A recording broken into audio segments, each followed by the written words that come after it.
So CBS Sports posted this, and it's the best fits for veteran free agents currently still on free agency.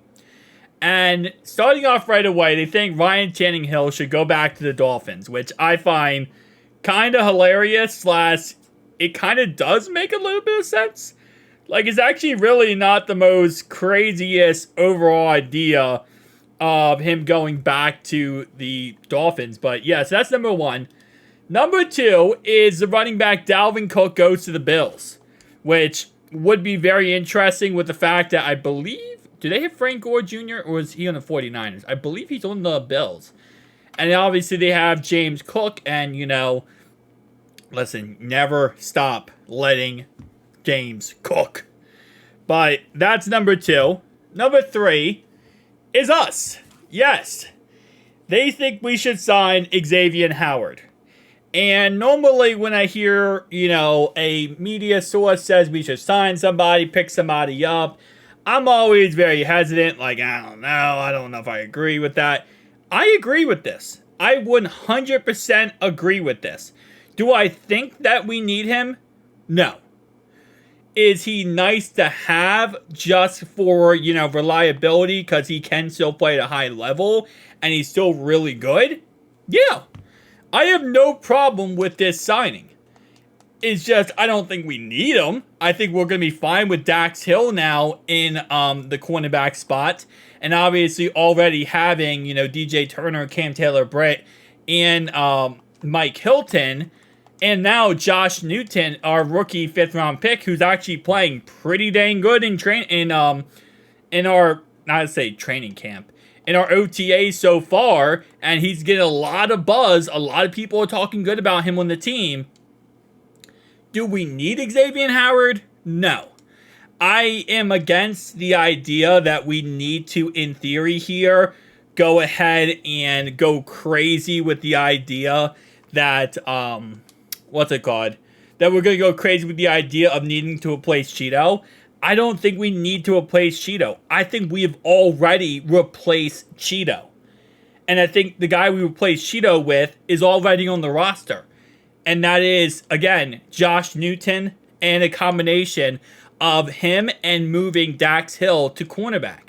I think that is our replacement for Cheeto. And I love Cheeto. I really do love Cheeto. But it's not saying much to replace Cheeto. Okay? I love the guy. He's amazing. He's great. But at the end of the day, it's not saying much to replace him. He was a cornerback coming off a back surgery. He could never get back up to 100%. Had problems with that. It was a struggle for him. And it is what it is at the end of the day. But,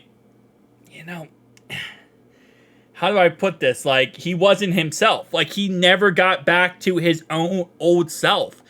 And it's like we saw last year. I mean, George Pickens was freaking eating Cheeto up like he was a Thanksgiving dinner. He was cooking him alive in that game, in that Steelers game. And so I don't think it's really that big of a replace Cheeto. Replace Cheeto when we first got him, that's difficult to do. Okay, that's challenging. I think Dax Hill can do it, but that would be very challenging. Replace Cheeto in his last season with us, it's not challenging at all. I think Dax Hill can easily do that and not have a problem. But again, Xavien Howard, 100%. Here's what I'll say about Xavien Howard, right? For the correct price tag, every single free agent is a 100% yes, right? 1,000%, not a question on earth. If you want to come to our team and help us get better, and you're good enough to make the 53-man roster, which Xavien Howard is, I don't care. Sign every single player who wants to be a Bengal, who has the ability to help us go win a Super Bowl. But, that's the big fat but, is the price tag. I don't know how much Xavien Howard's going to ask for.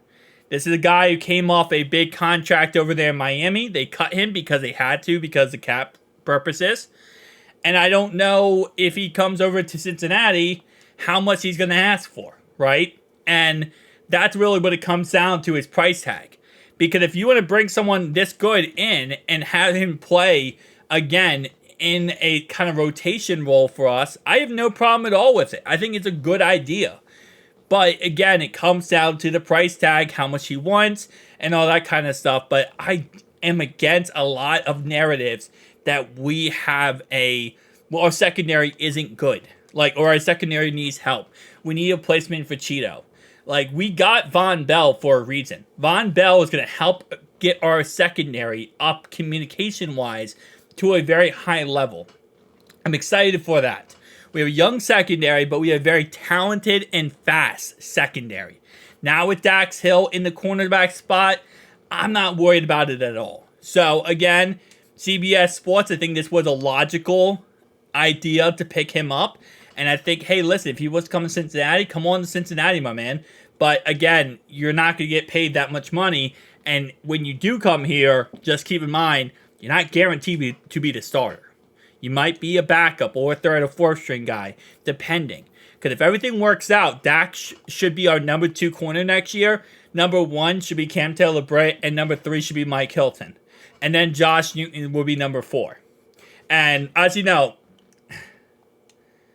number 4 would be DJ Turner, and I think it would be a combination of Dax and DJ Turner at cornerback 2. Then I think cornerback 3 will be, what's his name? Mike Hilton. Cornerback 4, Josh Newton. And if you bring in Xavien Howard, he'll be cornerback 4 with that rotation. He'll end up being a rotation with Mike Hilton. Again, like I said, we'll see how this works out. And also, Dax Hill is going for the slot role at corner. He's not going to be an outside corner like what we have right now with Cam Taylor-Britt and DJ Turner, who are outside corners.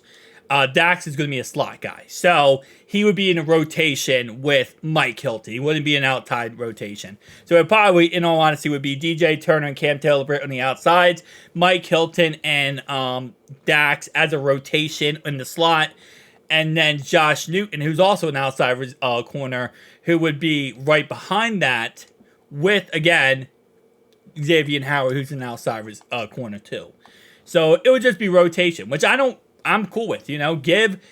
Give as much greatness as possible to Lou Anarumo and let him cook, right? I am fully okay with that. I love that fact.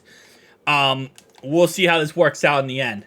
And yeah, Frank Gore Jr. signed with the Bills. That's what I thought, because I know Frank Gore Sr. played there at one point. So I know that was potentially what's going to happen. Justin Simmons signs with the... excuse me. Justin Simmons signs with the Saints. I think this is a smart idea. Saints probably... Man, they have no salary cap, though. That's a problem. And I would hate to see Simmons go somewhere where he doesn't get paid, because that man deserves a paycheck. He played he was amazing in Denver.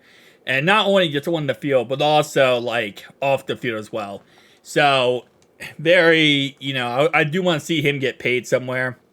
We'll see how this works out for him. But with that being said, guys, tell me down below your thoughts and opinions. I mean, who do you think these guys should sign with or shouldn't sign with? Do you think we should sign, what's his name? Xavien Howard. Keep in mind, Xavien Howard is also 30 years old. And that's when cornerbacks start breaking down. But we do have a young secondary. And to get some, a little bit more of an older guy in there to kind of help out our young secondary, it's not really that bad. Hunter Renfrow, though, is going to the Cowboys. This is like a typical Jerry Jones move. For the longest time, the Cowboys had Cole Beasley, the Beasles. And Beasley was literally the same concept here for... it was the same concept with Beasley. I mean, with Hunter Renfrow. They're exactly the same receiver. A small, white slot receiver who can get open and make plays. So that's exactly what I would expect from Jerry Jones to go with this guy, which I don't think is a bad idea. But again, like I said, guys, tell me down below your thoughts and opinions. I'll see you guys next one.